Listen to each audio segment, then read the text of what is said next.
성경의 처음 책인 창세기에는 우리가 감각할 수 없는 태고의 시간, 이 태초에 있었던 일이 기록되어 있습니다. 창조가 시작되던 때의 상태를 창세기 1장 2절은 이렇게 증언합니다.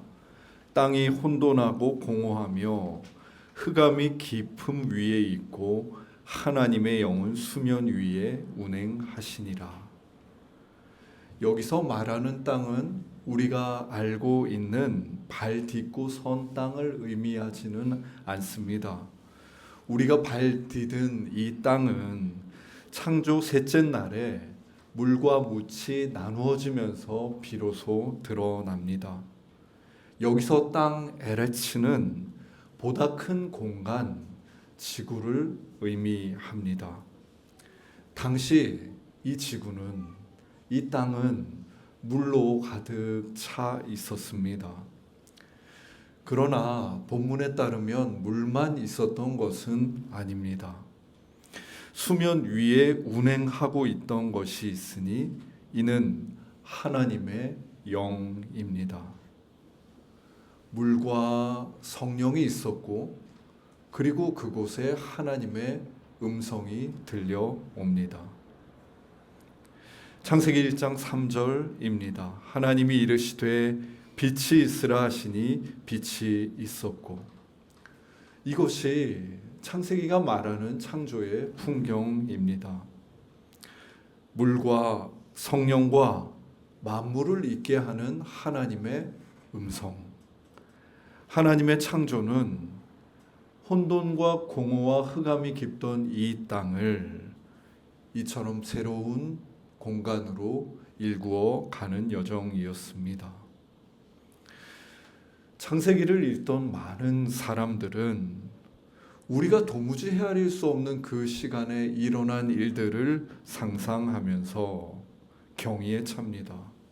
도대체 하나님의 그 소리가 무엇이기에 빛과 어두움이 순종하며 저마다의 영역과 질서를 그 소리를 따라 지키는가? 도대체 하나님의 음성이 무엇이기에 물과 묻을 나누어지게 하고 땅과 바다의 생명이 우글거리게 하는가? 이뿐만 아니라 창세기를 읽던 이들은 경이감 외에도 무수한 경탄을 마주하게 됩니다. 창조가 이루어지는 하루하루 그 날들마다 마치 시의 대꾸처럼 하나님이 보시기에 좋았더라 라는 신의 기쁨이 창조의 풍경에 쉼없이 등장하기 때문입니다. 좋았더라, 좋았더라, 좋았더라. 그리고 마지막 날에는 심히 좋았더라. 이렇게 하시는 하나님의 경탄을 보며 우리는 창조의 신비와 더불어서 하나님이 지으신 이 땅의 피조물들이 모두 다 하나님이 기뻐하시는 기쁨의 존재들이었음을 깨닫게 됩니다. 물과 성령과 하나님의 음성이 빚어낸 이 땅의 존재들은, 이 세상은 경의와 경탄으로 가득 차 있었고, 하나님의 형상을 따라 지어진 인간은 물론 우리 하나님의 기쁨의 존재였습니다. 저는 우리 인간됨의 이러한 근간을 원희라고 말씀드리고 싶습니다. 사실 기독교에서는 복음을 전할 때마다 원죄에 집중합니다. 죄로 인해서 빗나간 화살처럼 우리는 내 본연의 모습을 잃게 되었고, 우리는 이 땅에 사는 동안 예수님을 통해 죄의 문제를 어떻게 해결할 것인가 골몰합니다. 고해, 회개, 면죄 모두 다 신앙의 중요한 여정입니다. 그런데 그 원죄보다도 창세기에 더 먼저 쓰여 있는 인간 존재의 근간이 있으니 바로 우리가 원희의 존재라는 것입니다. 그리스도교의 초점은 우리가 본디 하나님의 기쁨인 원희의 존재로 지어진 사람이고 하나님의 경탄과 기쁨의 대상이었다는 사실을 깨닫는 데 있습니다. 그것을 회복하는 데 있습니다. 오늘 우리가 함께 읽은 누가복음 3장 15절은 예수님이 세례 받으시던 그 당시의 풍경을 전해줍니다. 누가복음 3장 15절입니다. 백성들이 바라고 기다림으로 모든 사람들이 요한을 혹 그리스도신가 심중에 생각하니. 지금 그 이스라엘 백성들의 마음의 상태는 구원을 간절히 기다리는 상태입니다. 여러분, 누가 구원을 바랍니까? 내 삶에 도무지 어려움이, 혼돈이, 어찌할 수 없는 이 공허가 가시지 않는 이들이 하나님께 구원을 청합니다. 거대한 시대의 일부가 되어서 속수무책으로 고통당해야 하는 이들이 그리스도의 구원을 기다립니다. 지난 화요일에 거룩한 독서를 하는데 한 교우님께서 예수님 시대의 이 유대인들의 처지를 이야기하시면서 나라 잃은 사람들이라고 말씀해 주셨습니다. 그것은 그들이 처해 있는 상황을 정확하게 표현하고 있는 대목이었습니다. 로마라는 거대하고 강력한 제국, 그 제국의 식민지가 된 유대 땅은 로마 황제에게 충성하겠다는 정치적인 제사장들, 정치적인 지도자들, 그들이 득세하고 성경이 말하는 하나님의 통치, 왕의 통치와는 다른 제국의 통치, 힘의 통치, 모략의 통치, 두려움과 공포를 통치의 수단으로 삼는 이들이 있던 시대였습니다. 그 당시의 지도자인 헤롯을 따라서 그의 방식을 추종하며 성공 가도를 달리는 사람들도 있었지만 우리는 본문을 읽으면서 알게 됩니다. 그 당시 유대 땅에 살던 많은 유대 백성들이 그 시대를 기뻐하지 않았음을 말입니다. 그들은 하나님께 구원해 주시기를 바라는 저마다 시대의 어려움과 아픔을 가진 이들이었습니다. 그러한 시대 상황 속에서 광야의 세례 요한이 등장하자 사람들은 기꺼이 일상을 떠나서 세례 요한이 있는 요단강으로 모여듭니다. 성경은 사방에서 사람들이 이 요한에게 모여들었다라고 표현하고 있는데 많은 사람들이 거기서 회개의 세례를 받고 자복하며 자신의 삶을 어떻게든 돌이키고자 애했습니다. 무수한 군중들의 열기 그리고 무수한 군중들의 바람 안에서 사람들은 생각합니다. 우리가 그토록 기다리던 메시아, 성경이 말하는 메시아가 이러한 분위기와 이러한 흐름 속에서 지금 여기에 드디어 오시는 것이 아닌가. 그래서 그들은 15절의 증언처럼 이러한 운동의 중심에 있는 세례 요한이 그리스도가 아닌가 하는 생각을 심중에 가집니다. 하지만 이 광야의 세례 요한은 분명히 하나님 앞에 명확한 자기 인식을 가지고 있던 사람이었습니다. 그는 자기가 무엇이며 무엇이 아닌지 알고 있었습니다. 그는 자기 인생이 주님의 길을 예비하기 위해서 광야에 외쳐지는, 그렇게 울리고 사라지는 소리임을 잘 알았습니다. 그는 이러한 자신의 정체성을 성경 이사야 말씀 안에서 발견하고 평생의 사명으로 삼았던 자였습니다. 하여 그는 그 든든한 토대 위에서 무수한 군중들의 환호와 열망에 흔들리지 않고 그들의 우러러 봄으로 인해 흔들리지 않고 한 분 예수님 오실 분을 그의 손가락으로 가리킵니다. 내가 아니라 그이다. 그렇게 사람들의 눈길이 세례 요한에게 모여졌다가 그의 손끝 예수 그리스도를 봅니다. 바로 그 순간에 예수님이 비로소 가려진 삶을 마치시고 그 요한의 세례터에 나타나신 것입니다.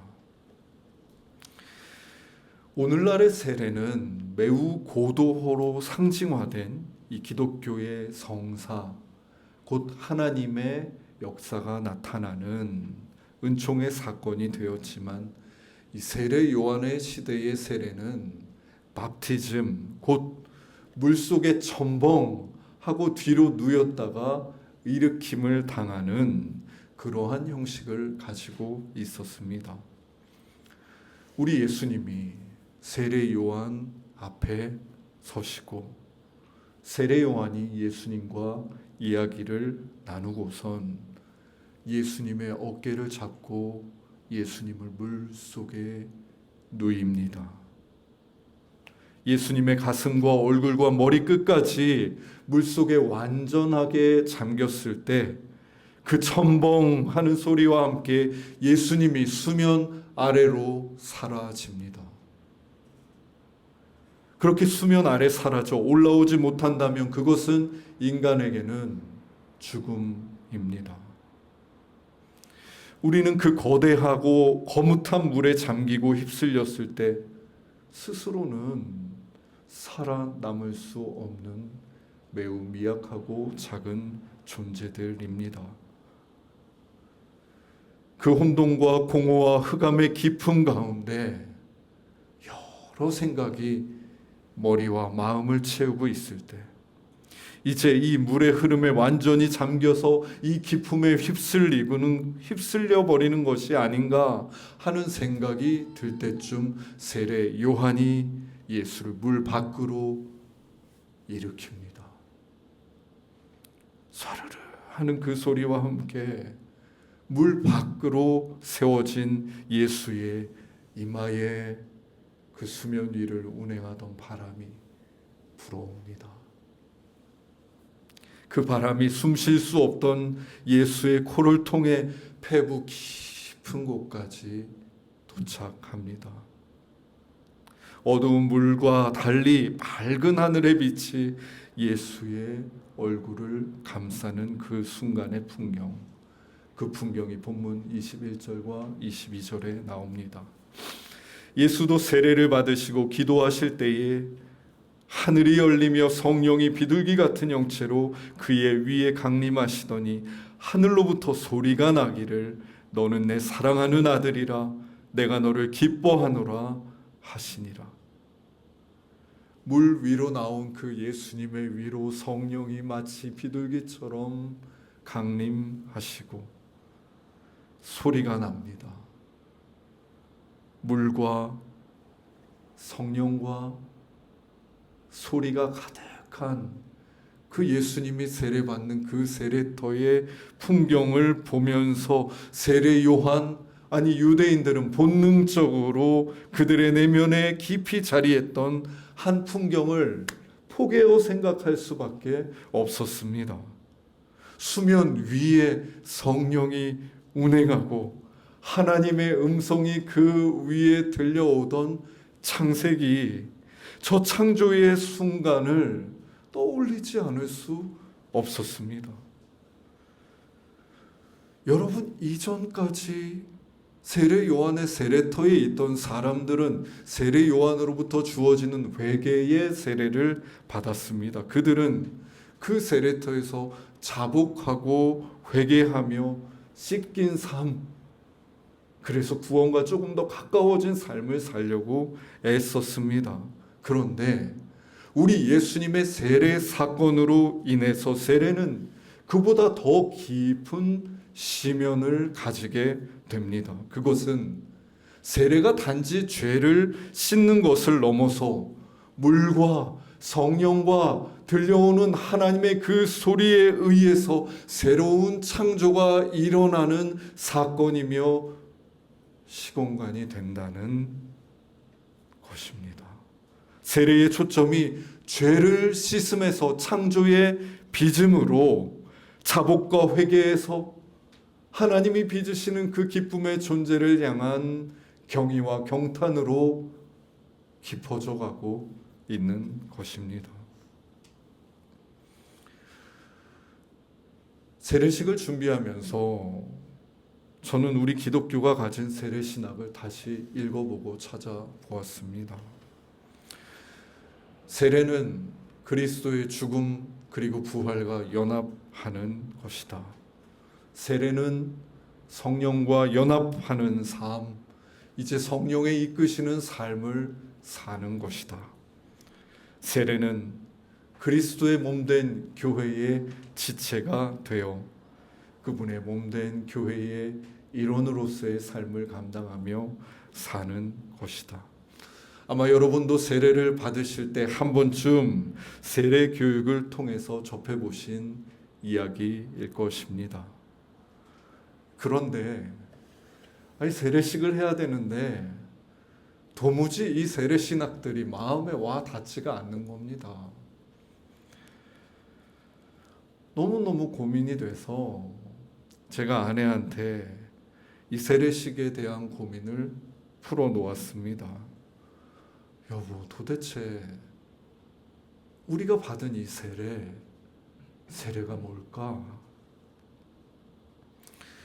아내는 갑작스러운 질문이었는데 참 신비로운 순간이었는데 마치 답을 준비하고 있었던 사람처럼 거듭남이지? 라고 말했습니다. 그러며 자신은 이번 세례식을 준비하며 어머님의 양수를 생각했다고 합니다. 양수, 그러니까 한 생명이 탄생하고 심장이 뛰기 시작하고 하나님의 형상으로 빚어지는 그 물을 세례식의 물을 통해서 어떻게든 우리 예배 공간 안에 표현해 보고 싶다고 말했습니다. 그러고 보니 양수, 그 물, 그 공간은 창조의 도장이었습니다. 그 물 안에 잠겨있는 생명은 우리도 모르는 사이에 성령 안에서 오묘하게 빚어지고 고요한 한 존재가 되지 않던가요? 우리 모두가 경험한 그 기원의 순간은 물과 성령과 하나님의 소리가 들리는 곳, 두 번째 창조의 도장인 세례터와 무척 닮아 있었습니다. 저는 아내와 대화를 하다가 본문 속 유대인을 생각했습니다. 경건한 유대인들이 정말로 지키려고 애쓰던 율법이 613개입니다. 그 율법을 가르치고 지키며 존경받는 바리새인들, 서기관들이 있었습니다. 제사장들도 있었습니다. 하지만 이 율법이 유대 민족에게 세월 속에 전해지며 본래 하나님이 누구신지를 더듬어 아는 통로가 되기보다는 이 율법을 지켰어? 못 지켰어? 혹은 이 율법을 통해서 내가 지켰으니 의로운 사람이고 못 지켰으니 나는 하나님 앞에 설 자격이 없는 사람이다라는 죄책감이 유대 사회에 팽배해져 있었습니다.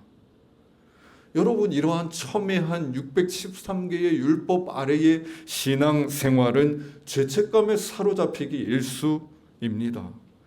나는 뭐뭐 하지 못했는데, 나는 뭐뭇을 지키지 못했는데, 하나님을 믿지만 내 몸과 마음과 삶에는 계속되는 욕구와 열망이 있는데, 세상을 향한 갈망에 나는 끊임없이 흔들리는데, 613개의 율법은 내 앞에 있어서 너는 이거를 못했구나 저거를 못했구나 말하고 있으니 그들의 삶은 점점 무거워질 수밖에 없었습니다. 원죄를 가진 인간의 무게를 지고 그 죄를 어떻게든 속죄받기 위해서 제사를 드리고 대속죄일에 먼 길을 떠나 참여하는 그들의 모습이 그 당시 신앙생활의 단편이며 보편적인 모습이었습니다.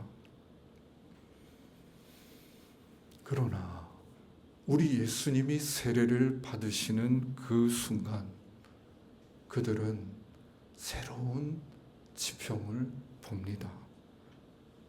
지금 저 물이 단지 우리를 그렇게 무겁게 하던 죄를 씻어주는 물일 뿐만 아니라 어머니의 양수처럼 나를 감싸고 나를 새롭게 빚으시는 창조의 도장이 되는구나. 창조의 경의와 경탄이 있는 너는 내 사랑하는 딸이라, 너는 내 사랑하는 아들이라, 너는 내 기뻐하는 자라 라는 인간을 향한 하나님의 경탄 속에 내가 죄로 인해 계속 흔들리는 존재를 넘어 본 뒤 원희의 존재, 하나님의 기쁨으로 지음받은 존재였구나 라는 것을 깨달아 알아차리게 된 것입니다. 여러분, 이것이야말로 실로 거듭난 삶의 시작이 아니겠습니까? 하나님이 사랑하시는 숫가족 여러분, 여러분은 세례 받은 자이고 또 세례 받을 자이십니다. 여러분은 물과 성령과 하나님의 이 음성과 무관할 수 없는 사람들입니다. 그럼에도 우리는 이 시대의 풍조 안에 몸담은 삶을 살면서 부지런히 이 세상에 나를 확장하는 삶을 살아왔습니다. 아침 기도 때 말씀드렸지만 우리가 세상으로 나를 확장하면 할수록 세상은 우리를 조용히 종속시켜 갑니다. 이 세상이 말하는 삶의 기준으로 일희일비하게 하고 무너지고 사라질 것들 위에 삶을 쌓아가게 하고 때로는 그 사라질 것들을 가지지 못해 깊은 슬픔과 좌절에도 빠지게 합니다. 여러분, 이러한 구조 안에서 우리가 신앙생활을 반복하면 이 세상 안에서 내가 바라는 욕망과 열망을 들어주는 하나님, 세상이 알려준 성공을, 괜찮은 삶을 살게 해주는 하나님을 믿는 것으로 신앙이 점차 종속되고 왜곡되게 됩니다. 이렇게 신앙이 길을 잃으면 우리는 하나님이 아니라 부와 장수를, 하나님의 뜻이 아니라 건강과 명예와 사람들의 인정을 받는 삶을 추구하게 됩니다. 물론 이 땅에 사는 동안 하나님이 우리에게 그러한 시간과 그러한 선물을 주실 수도 있지만 그와 무관하게 우리 삶을 당신 뜻대로 이끌어 가실 수도 있는 것입니다. 그러나 예수님은 끊임없이 바로 이 세례를 통해 우리를 다시금 창조의 도장으로 이끄십니다. 우리는 그분 안에서 물에 첨벙하고 잠기고 우리 안에 체화되어 있던 이 왜곡된 신앙과 죄가 그 물 속에서 마치 잉크가 물에 풀어지듯 천천히 흩뿌려지는 경험을 합니다. 우리는 그분에 의해서 물 위로 일으킴을 당하고 성령 안에서 그분의 목소리 안에서 내가 본디 원희의 존재, 그분의 사랑받는 자녀임을 깨닫게 됩니다. 신앙생활은, 세례받은 자의 신앙생활은 하나님이 주도하시는 이 새 창조의 여정에 내 삶을 내어 맡기고 날마다 빚어지는 데 있습니다. 다음 주에 우리 교회에서 세례식이 있습니다. 김세희, 배상희, 정진양, 조혜민, 네 분이 우리 교회에서 세례를 받으십니다.